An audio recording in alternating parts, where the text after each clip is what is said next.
everybody. Welcome back to It's the Magic for Me podcast. I'm Morgan, I'm Whitney. and we are going to be interviewing me today. Yep. We had a little shift change in our recording schedule, but it's fine. We have learned to adapt and overcome. And we are going to be talking about my trip to Europe. So, Whitney, I'm going to let you start and interview away. Yep. So we're gonna do this kind of interview style. So when did you travel to Europe? So, we traveled May 26th through June the 3rd, 2nd, 3rd, June the 3rd. So yeah, that time of recording it is middle of July. So this trip was just over a month ago. But I still feel like it was yesterday because it was just amazing. So you flew out of where? We are local to South Alabama, so I flew out of Pensacola, from Pensacola to Atlanta. Then from Atlanta, we flew over the ocean. We went to Amsterdam from Atlanta, then from Amsterdam down to Barcelona, which was the first leg of our trip. All right. So that's what I was gonna ask you first. So you went to Barcelona. So where'd you stay in Barcelona? We stayed at the H10 Madison in the Gothic Quarter in Barcelona, and it was stunning. Our hotel was very modern for the style building it was in. All of the buildings in the Gothic Quarter of Barcelona are very old. Like you could tell that it's got that old architecture, the old styling, very Gothic looking. If you think about, you know, when you think about Gothic ages, what the architecture looked like, lots of statues, lots of just, I mean, the streets were literally like a labyrinth. So a lot of our things we would look at on what to do in Barcelona would say, get lost in the labyrinth of the Gothic Quarter, and it exactly was that, because the road that our hotel was on, like you had your main road that went straight, and then our road just kind of like jutted off to the side. It was like you didn't even see it. But the hotel was very nice. It was right in front of the Cathedral de Barcelona, which is the main cathedral, working cathedral in Barcelona. Our rooftop pool and bar overlooked the cathedral, and it was like stunning, especially at sunset. The only thing that was weird was it stayed sunlight, like daylight, until like 10 p.m. So that was an adjustment because I was not used to that, because it gets dark here at what, like 8? Yeah. So what was the weather like at that point? It was nice. Like during the day, it was like mid 70s to low 80s. Like sometimes in the morning, you need a light jacket, but really you were fine in like short sleeves, tank tops, that kind of stuff. Of course, being on vacation, I dressed cute the whole time. We'll have pictures on our Instagram from this trip also. But I wore shorts and tank tops and like short sleeve shirts the whole time. The only thing that I would suggest, if you do go to another country and start like touring churches and cathedrals and stuff, they want your shoulders covered and they want your legs covered to your knees. I didn't realize that as a first time international traveler. Can't words today. But that's one thing I didn't think of. But I'm glad I did, because I had a cardigan in my bag that I just threw on whenever we went to some of these places if I was wearing a shirt that showed my shoulders. Yeah. All right. Yeah. Yeah, that's not really something that you would necessarily think of before you No, go no, sightseeing. but yeah, especially when it's 80 degrees outside, you're like, I'm not gonna need a jacket. Yeah. Um, but then at night when the sun would go down, it would get chilly. Like, but when I say chilly, I mean like 60s. The wind was blowing because Barcelona is a beach town. So we had a lot of fun. It was definitely weather-wise an experience. Well, so what was one of your favorite things that y'all did while you were in Barcelona? um, oh gosh. I loved Barcelona. I loved just walking around, looking at the architecture, walking down little alleyways, because you'd see like bright colors and like, oh, I'm gonna go down here, and you'd find these cool little shops and little like restaurants and cafes and that kind of stuff.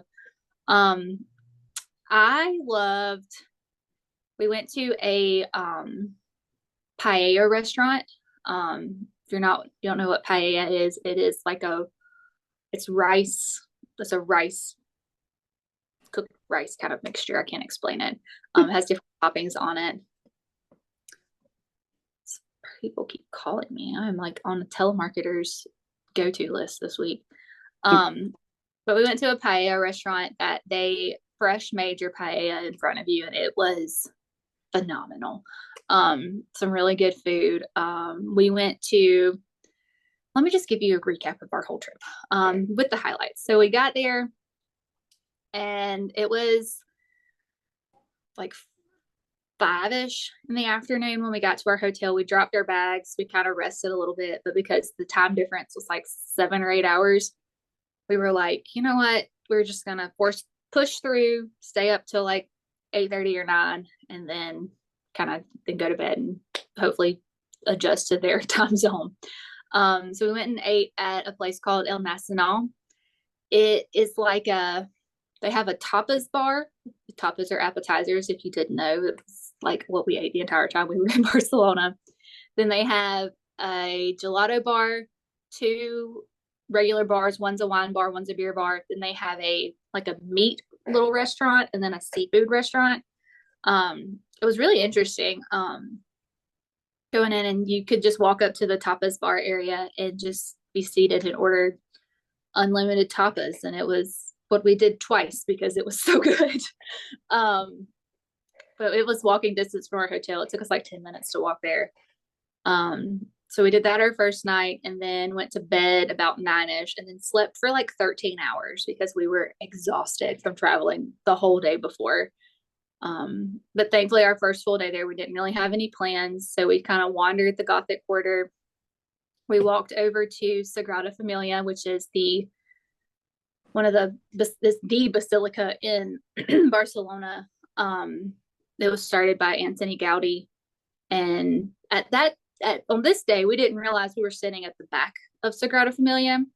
We were trying to get tickets to go inside, but unfortunately that particular day they were sold out. So that day we booked a tour.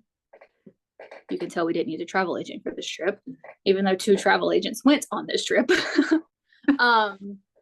We booked a private tour for 2 days later to go inside of Sagrada Familia. So I'll get to that in a minute. But our first day we wandered, we looked around, we saw all kinds of stuff. We ate a lot of tapas, drank a lot of Aperol spritzes. Had a good time. Just wandered the streets of Barcelona. We didn't really have any plans. We had dinner that night at the paella restaurant, but it was really nice just to wander and not have any vacation plans. That night we rode the bus. We did use public transportation while we were there. We rode the bus down to Barceloneta and ate at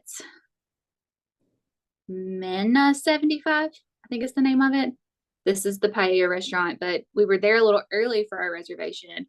So for day 1, sounds like y'all did a pretty good bit. Yeah. Day 2, day 3, how did those go?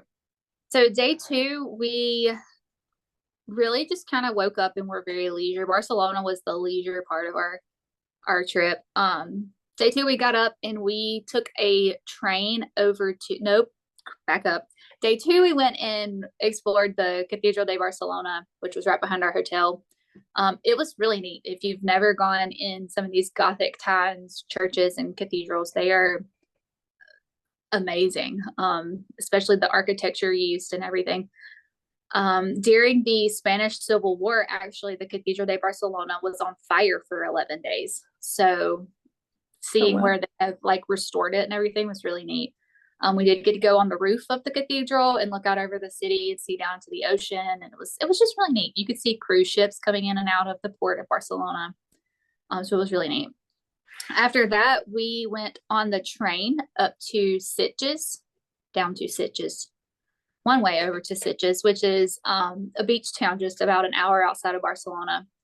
This was really neat. It was our beach towns, they're very built up and touristy and everything. This wasn't it wasn't like a tourist trap. You could walk the streets. They were cobblestone streets. It was just beautiful. The beaches were very different than our Gulf Coast beaches. The sand was dark. The water was dark. it was interesting though to get to see the difference. This day was hot, like hot. So the cardigan that I had to wear to go into the cathedral was definitely left at the hotel because I did not need it on this day. We spent about 4 hours in Sitges, just kind of wandering. We ate lunch on the beach. We did take towels and stuff to sit on the beach, but it was kind of breezy. And me, I like it to be like 100 degrees in full sunshine when I'm on the beach. And it was not that. This was like in the 80s. So it wasn't chilly, but it wasn't like hot, hot either. So we just kind of wandered. We got gelato from a beachside shop, and it just kind of wandered in some shops, did a little shopping, went back into Barcelona on the train. And what did we do for dinner that night? And we went and ate pizza that night for dinner. It was true Italian Napoleon style pizza, and it was so good. Again, another early bedtime because we was tired. And then day 3, we had book tours for Park. I'm gonna murder it. So if you have been to Barcelona and you've done this, cut me some slack. Park Güell, Guell, but it's pronounced Güell. This was the home of Antoni Gaudí, where he like did all of his architecture, built everything up in the mountain. It was just really neat to walk through and hear the history behind it. We did a guided group tour, something again your travel agent can book in advance, but we booked it 2 days before because we were, we were like, oh, it's a park. Yeah, we're like, oh, it's a park. We could just go and see it. No, you have to pay admission to get into most of these places because they're like nationally protected and that kind of stuff. So we went to Park Güell. We did our guided tour. Our tour guide was amazing. I had my Cheetah Girls moment. If you've ever seen Cheetah Girls where they go to Barcelona, I sat where they sat. So I had my Cheetah Girls moment, and it was everything I ever dreamed of. Then after Park Güell, we went back to our hotel for a little bit, had some rest time, grabbed some lunch at a cafe right close to our hotel. And the cafes over there in Europe are really interesting. So you can just walk up and sit down at a table outside of the cafe, and the servers would come out and wait on you. It was really neat. You didn't have to like wait to be seated. Like some places you did, but like you didn't have to wait to be seated. Lots of outside seating. And they don't like rush you off. Like you could sit there for hours and just chat with friends and just have a good old time. It was very interesting. But after we kind of rested and chilled for a little bit, we went over to Sagrada Familia, which is the big basilica, also designed and built by Antoni Gaudí. It was amazing. Knowing that this was like everything's built in this, like the first part of it, because it's still not finished. It was started in the 1880s, but it's still not finished. So going in and just seeing how beautiful and just intricate in everything it is was just breathtaking and just amazing. So that's about it for Barcelona. We did a lot of wandering and exploring, and it was just nice. It was relaxing. The no plan plan. The no plan plan. That's right. We say that for our Disney people, but like when you're traveling internationally, it's nice to just have a loose plan and you can just wander sometimes, because we found all kinds of cool little things just wandering down alleyways. And it felt safe. You would see more of the like local things, like the things that they do. Yeah. We asked our tour guide, both of our tour guides, kind of what do you recommend doing here? And they're like, as a tourist or as a local? And we're like, as a local. What do you like? Where do you like to go eat? And so we went and tried some of those places, and it was like very good. Very good. I found it interesting too that you talked about the food and how it like didn't bother your stomach like American food does. Yes, I ate a lot of cheese, and my stomach does not like cheese, and it was different. Like the food was just, it was different. Like it was the same kinds of foods that we eat here, but I don't know if it's how they're prepared or preservatives or that kind of stuff. But it didn't. Yeah, it didn't bother my stomach like I thought it would. Interesting. Okay, so where to next? Where'd you go? How'd you get there?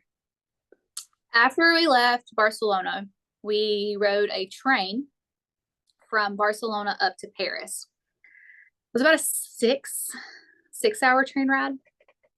We left at we overslept coming, so we had 10 minutes literally to get all of our stuff together and get out the door and get in a cab because we were very late. So we got on our train with a minute to spare because trains don't wait on you. Trains are like planes. They don't care if you're on it or not. You miss it, you miss it. But we got on and we rode the train up to Paris. And when we left Barcelona, it was nice. I had on leggings and a t-shirt for travel day. And I put my sweatshirt in my backpack. And I'm glad I did because when we got to Paris, it was cold. Cold, cold. I stepped off the train and you can just kind of feel when you're sitting by a window and somewhere and it's cold outside, you can kind of feel the chill. And I'm like, I'm kind of getting chilly. So I pulled out my trusty weather app and it said it was 50 and raining. Yeah. So it was, yeah. But when we walked out of the train station in Paris, I felt like I had walked into the Ratatouille movie because it looked exactly like the movie does. The architecture in Paris, totally different from the architecture in Barcelona. So I felt like I had been time transported. I mean, I was in a new country. But I had been time warped to a totally new place. So it was really neat. Lots of rounded edges and soft colors over Barcelona's more vibrant colors and sharper edges. It was really neat. We had a private car booked for when we arrived in Paris, and we stayed at Monsieur Cadet, I think, hotel. Don't ask me where it was because Paris was overwhelming. Don't have the no plan when you go to Paris. I was about to say, it seemed like the more hustle and bustle of the places.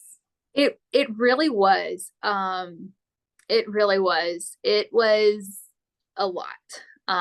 Right. Thankfully though, right next to our hotel was a bakery. And it kind of seemed like where we was a more local area. We were about 3 blocks from Moulin Rouge, 4 blocks from Moulin Rouge. So we were kind of in that area. So it kind of seemed where our hotel was a more local area. There was local supermarkets, more local bakeries. Some of the restaurants right there were smaller, didn't seem as touristy. One thing we learned, and this was also thanks to TikTok, is if it's covered in flowers, it's probably not good. It's called a tourist trap. They make it pretty to draw you in. The food's overpriced and it's just kind of, yeah. But our first night in Paris, we, of course, did public transportation again. I highly recommend, it's thundering here. Highly, highly, highly recommend public transportation when you go to these other countries because it's the easiest and the cheapest way to get around. So when you're planning with a travel agent, your travel agent should be able to tell you exactly where to get these public transport tickets from. So I just saw on Instagram that Paris has now changed theirs from a paper ticket. I'm telling you, the paper ticket was an inch wide and about 2 inches tall. And if you lost it, you had to buy a whole new one. Oh, Lord. Yeah. So it was very hard to keep up with.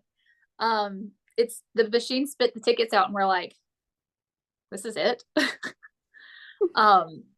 But we took the train over to the Eiffel Tower. Keep in mind, it's cold and it had started to rain. Guess who didn't? Well, I packed my rain jacket, but I was not prepared. We stopped at one of the super touristy places and bought I Heart Paris umbrellas.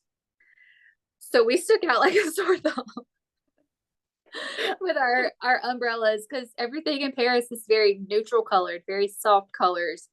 lots of tans, whites, and blacks. And we're like, I have a hot pink umbrella walking down the streets of Paris, and it's like, she's a tourist. American. American, yes. Very American. But we walked from the train station down to the Eiffel Tower and then proceeded to climb the stairs of the Eiffel Tower. Again, cold and raining. 680 something stairs to the second floor of the Eiffel Tower. Yeah. And where then the Body by Jake comes in. Yes. I was not prepared for the amount of stairs we climbed in Europe. But climbed up. I climbed back down. My mom and her friend took the elevator or the lift back down. They don't call them elevators. It's the lift. The lift. Yes. So day one, again, of course, we're there. It doesn't get dark till 10, 11 o'clock. We were inside the Eiffel Tower when it started to sparkle, and I cried. It was like a bucket list thing being checked off. I'm gonna get teary thinking about it now. It was amazing. It's like, I've seen this on TV, I've seen this on the internet. I've looked forward to this for a year for planning this trip. And now I'm here, I'm inside the Eiffel Tower, and it's sparkling, and I'm just a mess of emotions.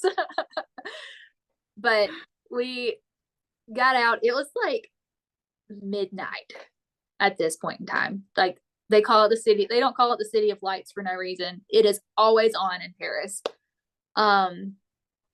But because this was like a Thursday night, I think it was a weird night during the week. Everything closed at like 11:30. So we were trying to find somewhere to just grab a snack before we go to bed. And they're like, oh, we're closed. Oh, we're closed. Oh, we're closed. We finally found a place that was still open. Came in, sat, ate. We ate steak and frites, steak and French fries. And then they give you this mayonnaise sauce to dip everything in, but it was really good. I'm gonna try to figure out how to make it. But that's about it. But I know. It wasn't like American mayonnaise though. It was like a Béarnaise hollandaise type sauce.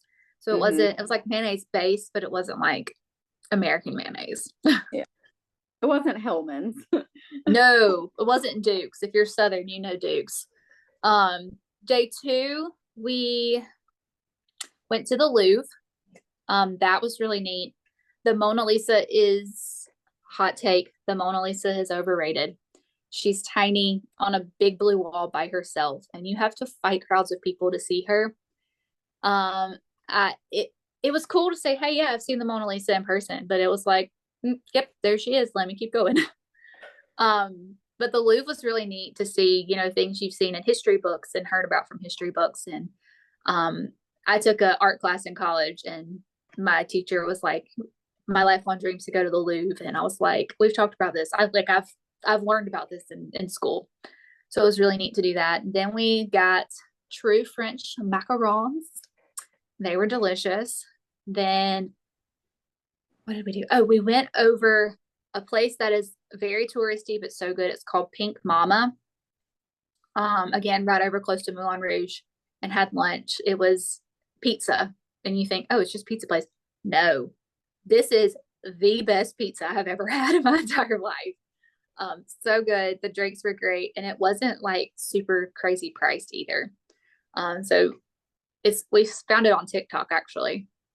But it was good. And then it's about it for day two. What else did we do day two? Oh, we went to the Arc de Triomphe. We did like a lot of wandering on day two after lunch. Now, was day two when y'all realized that travel insurance is definitely the thing to get? Yes, we had an incident happen, and travel insurance was needed. We did not purchase it. So yes, as a travel agent, I highly suggest travel insurance now, even when you're like, yeah, no, I don't need that. My trip's gonna be fine. You never know what's gonna happen. You never know. On a plus side, we did learn that the paramedics and the hospitals in Paris are pretty good. So and it's free healthcare. Yeah. From what we found out. I mean, it was not how we wanted to find out, but we found out. Yeah. So we won't go into detail on that. Then day 3, we slept in a little bit. We had lunch at the Louis Vuitton Cafe over on the Seine River, whatever the big. I'm terrible with names. Okay, if you haven't figured that out yet. Over on the main river in Paris, and at that point in time, they were getting ready for the Olympics, so they were really trying to clean it out because they wanted these swimmers to swim in the river. And still, I'm kind of like, I don't know about that. But there was a lot of things going on around Paris. A lot of things were starting to close off because of the Olympics happening soon. Even though we were like, 2 months out from the Olympics happening at that point. But we went, ate lunch at the Louis Vuitton Cafe. 10 out of 10 would recommend. It was very expensive, but very delicious. Very good. And you had a nice view of the Eiffel Tower the whole time you were there too. Yeah. After that, we wandered. We went and saw Notre Dame, which caught on fire in 2019. Don't quote me on that. But Notre Dame, it caught on fire. They're renovating it, redoing it. So we got to see it, but not go inside. It was really neat. I looked for Quasimodo and Esmeralda, but they were unfortunately not there. So it took you a second to catch my reference. But it was really neat to see. And then we just kind of wandered back over to the train station. Went to the bridge at Pont-Neuf, I think, which is one of the oldest bridges in Paris. Went back to our hotel, rested for a little bit, got up, went and ate dinner, because by this point it was like we ate lunch at like 11, then we walked for like 4 hours. So by the time we were done walking and got back to our hotel, we're like, okay, we're hungry again. Mm-hmm. We went, ate dinner at a little cafe right down from our hotel. I got the best charcuterie board I've ever had. It was very good. And then we wandered back over to the Eiffel Tower and had a whole little photo shoot in a pink beret, a raspberry beret, because my mom is an 80s girly and wanted a raspberry beret from Paris, so she got one. Cool. So we had a whole little photo shoot. There's lots of reels out there from our Eiffel Tower pink beret video and photo shoot. And then we came back to our room. So we just kind of wandered on this day too. Then day 4 in Paris, we went to Disneyland Paris, but that's an episode all for its own. And then that night, because our day 2 plans were to go to Moulin Rouge.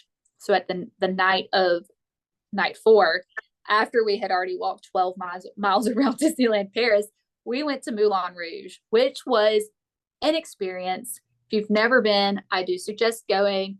But if you are a pearl clutcher, you might want to leave your pearls outside. Yeah. It's a little risque, but it was risque but tasteful if those go together. But it was something I would definitely do it again, just because it was neat. It's a cultural experience that was really neat. That's about it. It would be fun to go to. Like I've seen people post about, and like some of the dancers that dance there. Yeah, they talk about how much just fun they have dancing. Yeah, so it looks like a ton of fun. Like there was one girl who did a whole like underwater dance, and I'm like, how does she hold her breath that long? That is insane. And I'm also like, I work out at least 4 days a week and do decent cardio, and I want my body to look like that. Dancing, man, just dance. No, and that's it, and it's intense. Dancing and wearing heels all the time. That's what I need. That's what I need. But that's about it for our trip. We're gonna do a whole episode on Disneyland Paris and comparing it to Disney World.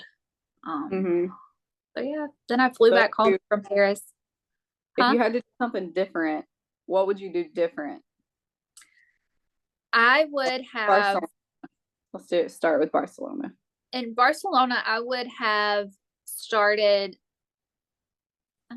I would have planned more beach time. I would have gone down to Barceloneta and had a little more time down there.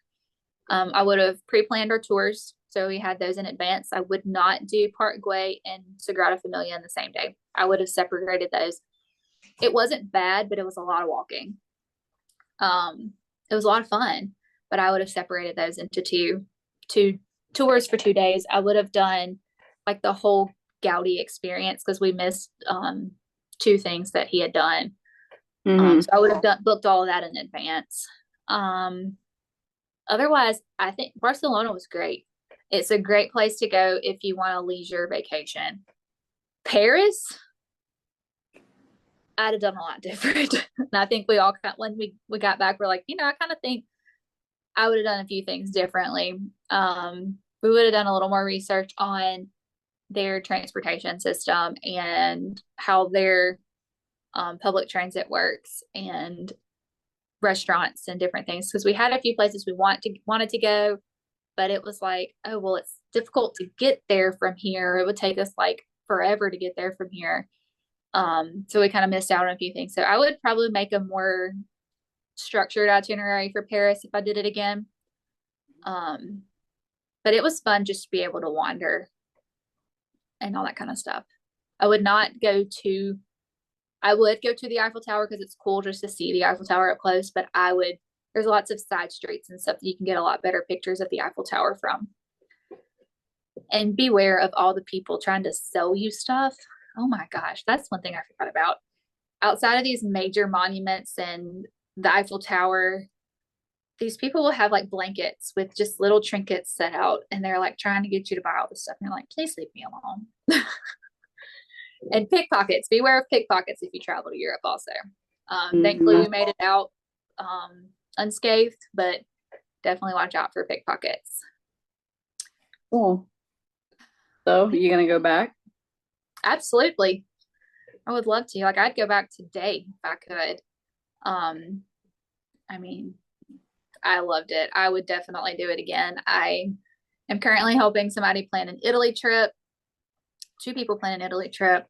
I've had somebody ask about Disneyland Paris. So I feel like I'm not a professional at international travel, but I feel like doing it and the things that I learned can definitely help me in planning for other people. Yeah. So that's definitely, once you've done something and experienced, you at least know what not to do. Oh yeah, absolutely. What not to do when you're traveling internationally. Yeah. Well, I'm looking forward to the Disneyland episode, Disneyland Paris episode, because I don't know, that just seems it was so magical all on its own. I did a lot of crying. I'm a big Disney person, so this Disneyland Paris episode is going to be a fun one. The differences, the similarities, mostly the differences between Disneyland Paris, kind of what I was expecting versus what actually happened. So that'll be a whole episode on its own, because that in itself, where it was only one day, it was a day to remember, and it deserves its own episode anyway. I mean, we have a Disney podcast. Why can't we just give Disneyland Paris its own episode? We're the owners, so hey, we could do what we want to. That's what I love about this. That's what I love about this. Well, that's all I have. You have any more questions? Nope, not for these 2. I will for Disneyland Paris, because that's what I'm here for. That's right. I mean, obviously, if you're watching the stream, you see all my ears behind me. Let me think. Souvenirs wise, the only souvenir I really bought, I bought a t-shirt from Sagrada Familia, and I bought the Tacky Tourist I Heart Paris shirt, and I love it. And a Mona Lisa pin, PEN, like a writing pin. You got like a little magnet too, didn't you? I did. I got magnets from everywhere we went. Yeah. I have a Eiffel Tower magnet. I got a Sagrada Familia magnet, and I got a Disneyland Paris magnet. So that's one of my things. I like to collect magnets from places I go. All right. Well, that about wraps up today, I suppose. So thanks for joining. Thanks for joining. I'll wrap up my own interview. All right. So thanks for listening. I absolutely love sharing about my trip. I talk to anybody about it that'll ask me about it. I can't wait to hear about Whitney's Disney trip that she just went on. That's going to be one of our upcoming episodes. So in the meantime, follow us on Instagram at Magic for Me Travel Co. Follow us on TikTok at Magic for Me Travel Co., where we will be sharing lots of Disney and travel nonsense and some of our real lives. So you realize that we are real people behind the business. So follow us on Instagram, follow us on TikTok, rate, review, subscribe to the podcast, download the episodes, all the things. We appreciate you for listening and tuning in with us. Rate us and leave us a review. I mean, we have a couple reviews, I think, that we're going to start in our next episode. We're going to read some of those off. So I'm a little nervous to read them, but it's fine. This is fine. We're here for it. Anyway, as always, thank you for listening. I'm Morgan. You can find me on Instagram at magicby_Morgan. And I'm Whitney, and you can find me at WitsFitTravel on Instagram. So thank you guys for joining us again. We look forward to seeing you all again on the next episode. Bye.